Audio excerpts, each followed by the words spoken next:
Hello. So this video is for M.E Awareness Week, and I'm Naomi and I have severe M.E, and I have a very talkative guinea pig called Flop. Cool. I'm Becca. I also have severe M.E and I love knitting. That's my fun fact.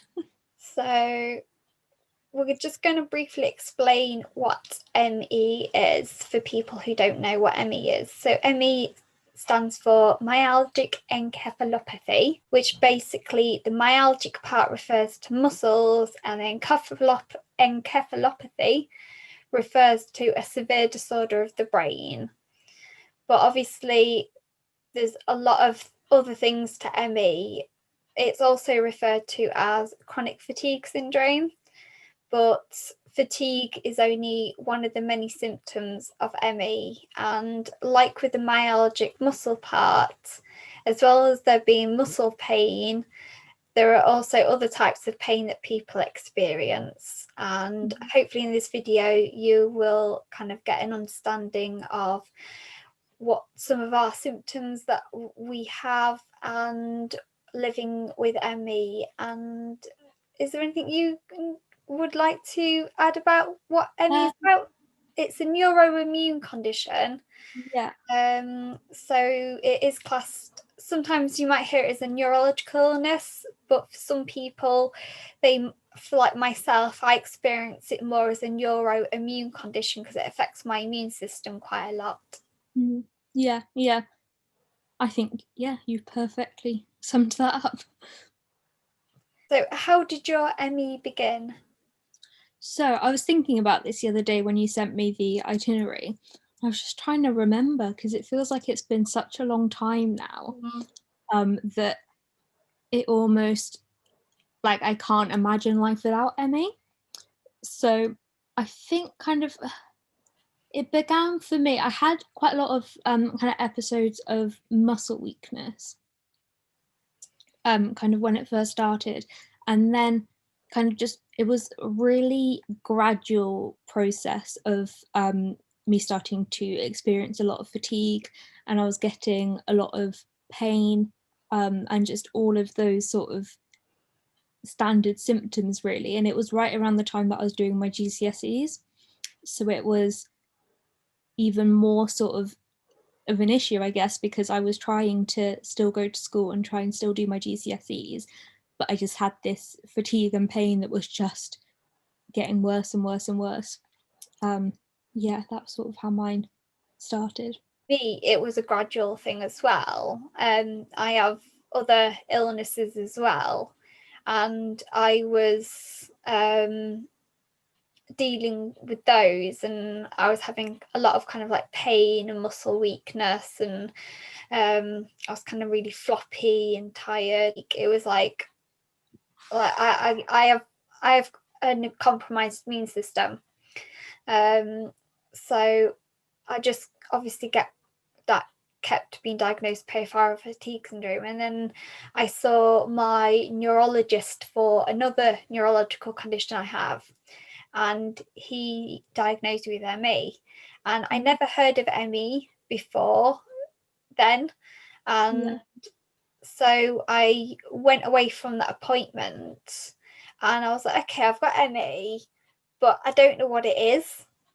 So then I had to kind of like do my own research on kind of what M.E was, and it almost felt like a weight had been lifted because I just felt like I was being fobbed off with our post-viral fatigue syndrome.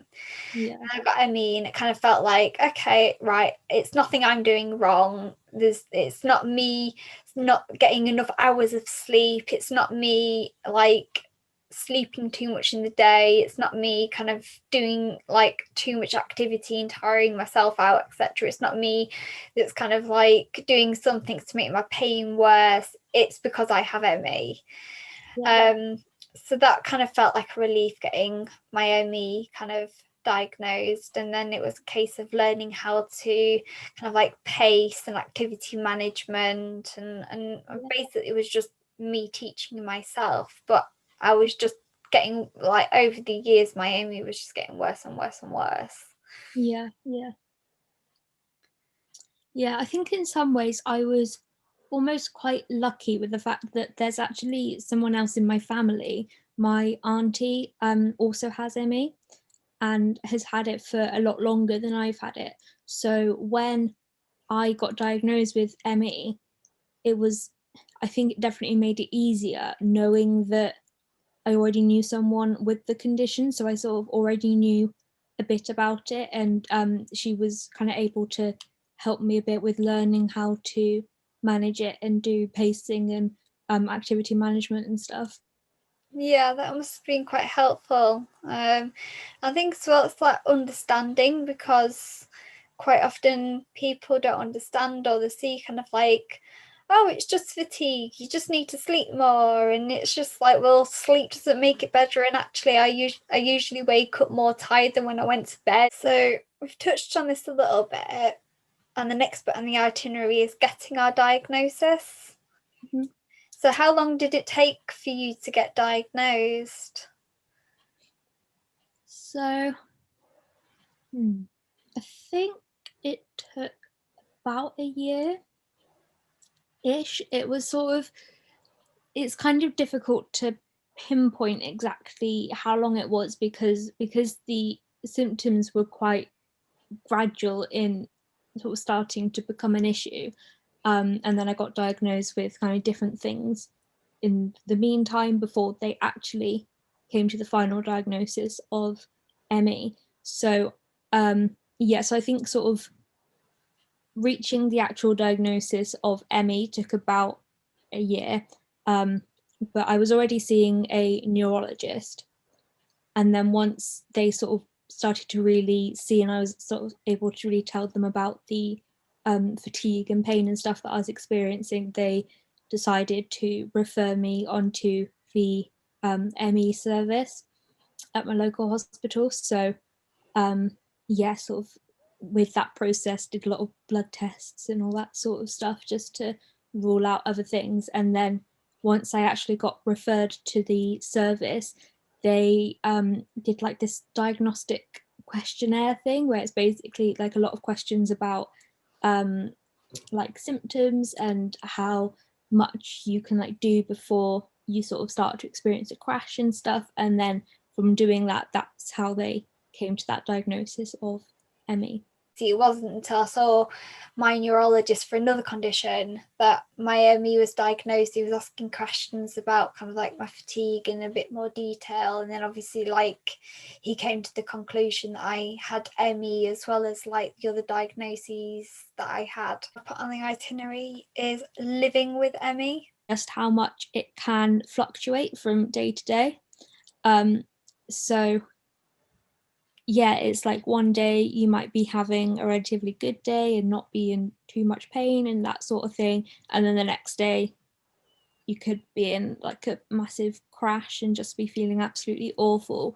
So I think that's sort of one of the most difficult things with living with ME is just how unpredictable it is. Mm.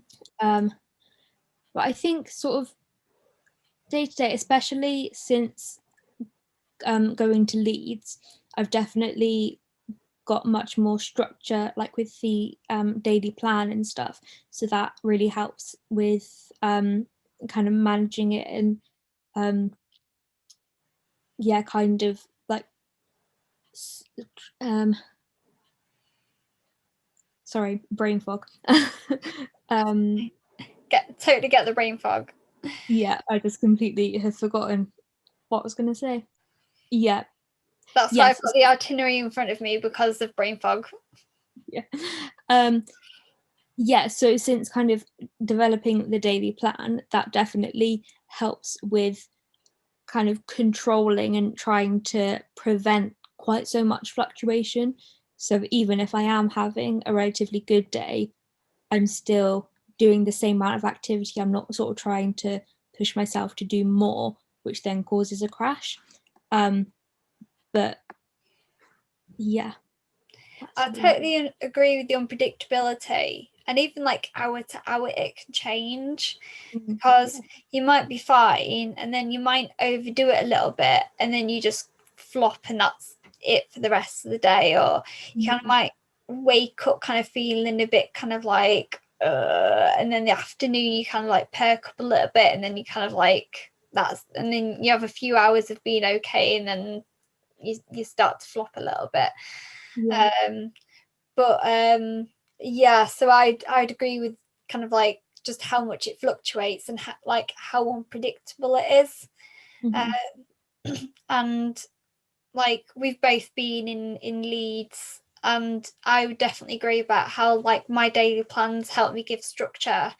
Like I used to wake up at just all sorts of hours, whereas now like my day has structure, and that helps me like be able to manage my symptoms as much as humanly possible. Yeah. So the M.E sometimes still kind of wins, but definitely kind of like having a plan and a structure to my day helps, so that like having set rest periods, it helps give my body predictability. And I like when I'm getting towards having a rest period, my body's starting to kind of like feel like, oh, okay, right, I'm needing a rest period soon. I'd also add it's trying not to be defined by your M.E. Even though kind of like your M.E is quite severe, it's trying not to have like M.E as your identity, and it's trying to say, I have M.E, but I'm also creative and supportive and a good friend. Yeah. Yeah, I definitely agree with that. Yeah. So the next bit is a little bit of an easier one to grasp, and that's coping tips and tools. So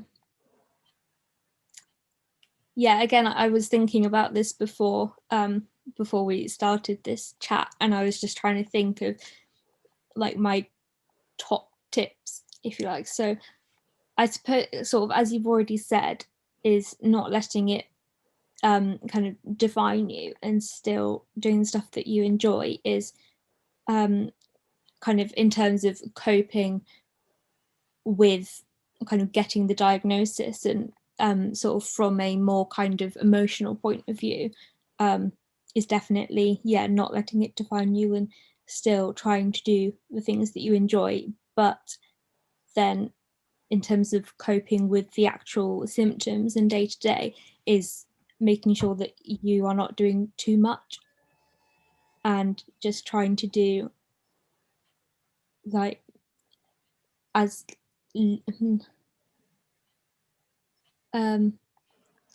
no, it's gone. Yeah, Sorry, I'm really struggling today for that's some reason. fine. I was going to say after this one, we leave it and reschedule another Zoom. Just Yeah, that sounds I lovely. was just checking the time. So kind of like my coping tips and tools again is like trying to look at who you are as a person and not you as a person with ME. And I would say getting some structure into your day and getting to know your baselines and things like that might help you work out how many rest periods you need and like how long an activity period is manageable for you.